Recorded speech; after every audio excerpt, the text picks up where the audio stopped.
a Bíblia deixa claro, né, pastor Wellington, essa ideia integral do ser humano, inclusive em relação à própria personalidade de Jesus em sua encarnação como ser humano. É um texto aí muito emblemático para isso, é Lucas 2:52, né? O texto diz, e crescia Jesus em sabedoria, estatura e graça diante de Deus e dos homens. Então aqui nós temos os elementos da sabedoria, uma referência à questão mental, né? Nós temos a questão da estatura, o físico, e nós temos a questão do crescer diante de Deus, o espiritual, e diante dos homens, o social.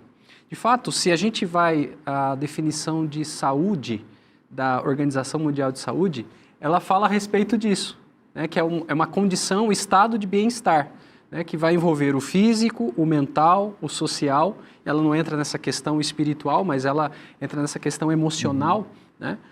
É impossível você dissociar as coisas. E aqui, eu acho que todos nós em algum momento tivemos alguma dor de cabeça, ou estivemos resfriados, né, com uma gripe. Quando você está com gripe, você tem disposição para fazer um exercício físico?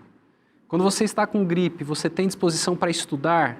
Quando você está com gripe, a sua maneira de cantar na igreja ou de ler a Bíblia ocorre da mesma forma? Quando você está doente, você tem vontade de estar com as pessoas numa interação agradável, tomando um lanche, passeando num parque? Então veja, uma coisa que afeta o físico vai afetar todas as demais. Nós falamos de doenças psicossomáticas. O que são as doenças psicossomáticas? São doenças da mente que acabam se manifestando no corpo. Então a pessoa ela tem um estresse e ela começa a ter uma série de manifestações físicas, né? A pessoa tem uma depressão e ela passa a ter uma percepção diferenciada da religião ou até mesmo de Deus. E nós como pastores muitas vezes lidamos com isso, né? E aí algumas pessoas tratam como se fosse, não, isso é um problema espiritual. Não. É um problema emocional que tem uma implicação na percepção que a pessoa tem a respeito da espiritualidade.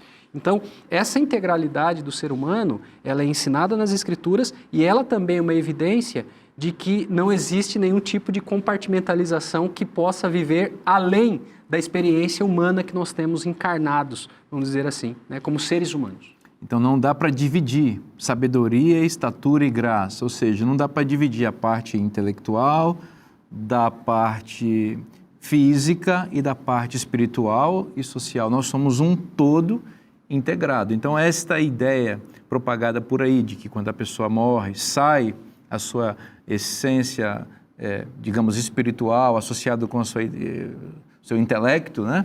Isso não existe porque o ser humano ele é um todo, né?